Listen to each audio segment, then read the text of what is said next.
All right, guys, just wanted to give you a little leg up here for the rest of the Desmos activity. So this is where we left off, was this little IM1 review that asks you to match each type of function to the graph and rule using the different color pens. So we wanted to match linear, exponential, inverse, and quadratic to their graph. So linear is going to be a straight line. So we'll go ahead and use the orange for that. This is a linear line down here. And the form for those is going to be a plus bx. Exponential is going to be this curve that looks like this. So we'll match exponential to an exponential curve. And the function rules for exponentials is going to be a times b to the x. Inverse functions. We'll actually look more in inverse functions later in IM3, but those are these guys right here. And they have rules that look like a divided by x. And lastly, that leaves us quadratic, which a quadratic function is a parabola like we've been working with yesterday. We'll match that up to the parabola, and then the function looks like this. Okay, so ax squared plus bx plus c. So the next slide is actually going to highlight what a quadratic function is. So quadratic functions have the standard form ax squared plus bx plus c. So we've got three terms, sometimes one, sometimes two, sometimes three. But the highest exponent has degree 2, so this is a quadratic function, like I said. And we'll look at what each one of these three numbers does to the actual graph itself. So in terms of which ones are actually quadratic here, the 4x squared would apply. Go ahead and circle that. 3x, you see that there's one that has one term. 3x squared plus 4x plus 5, that's also quadratic. This one is not, the 3x to the fourth, because it's raised to the fourth power. Same thing with the 7x to the third. We'll just go ahead and cross those out. And then lastly, that would leave us with negative 9x squared. That's good to go. And x squared minus 8x minus 9. And all of these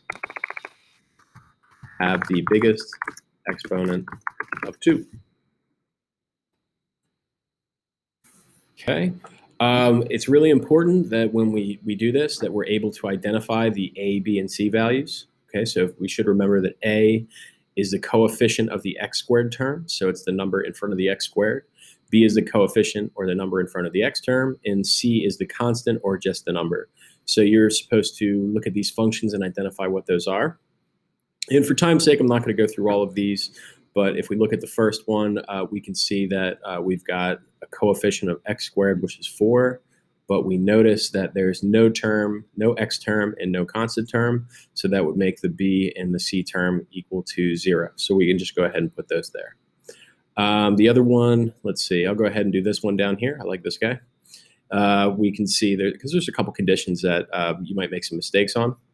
So we see that the coefficient, or number in front of the x squared, there's nothing there, so we're just going to put a 1.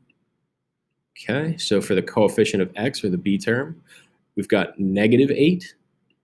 Really important here, guys, is that you should notice that the a, b, and c terms, we never put the variables with them as well. So we never put the x squared or the x with this. And lastly, the c term here would be negative 9. So I'm sure you guys can figure out the rest on your own. So I'll leave it at that. Now what our job is we're going to figure out what each of the a, b, and c terms do. So you should go back and forth to this slide to answer the rest of the questions. And we can see here, if you move the a term, so don't do anything with the b and c term yet, just move the a term, and hopefully what you recognize is that as this gets bigger, the graph gets skinnier. Okay, as it gets smaller, the graph gets wider, until we actually switch it. See, like when you get under 1, it actually really starts to stretch it out. And then when you get under 1, when you get negative, then it actually flips this upside down to be concave down. Okay, so positive values for A, looks like it's concave up. Negative values for A, looks like it's concave down. Go ahead and set this back to 1, just so it's at the default. And then what you want to do, oops.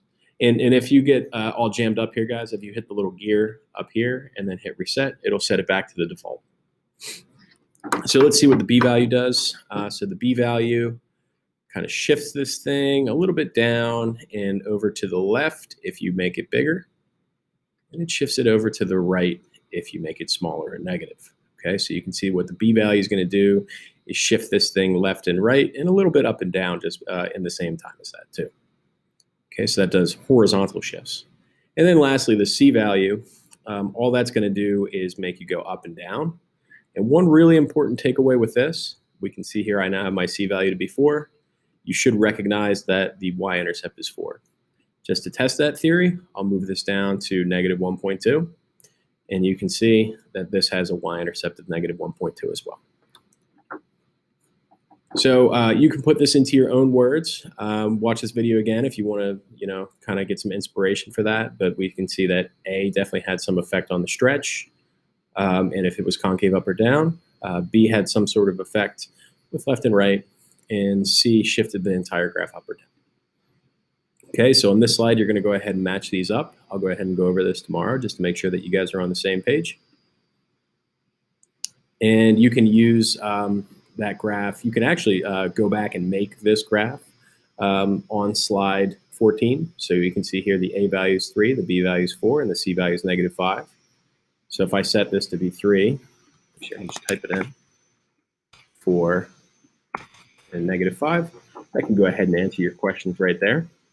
If it opens concave up or concave down, or you can use what you've discovered in terms of your little theories here about how A, B, and C affect the graph. Okay, so hopefully that gives you a little point in the right direction here, guys. I will go over this fully tomorrow, but if you have any other questions, then just let me know.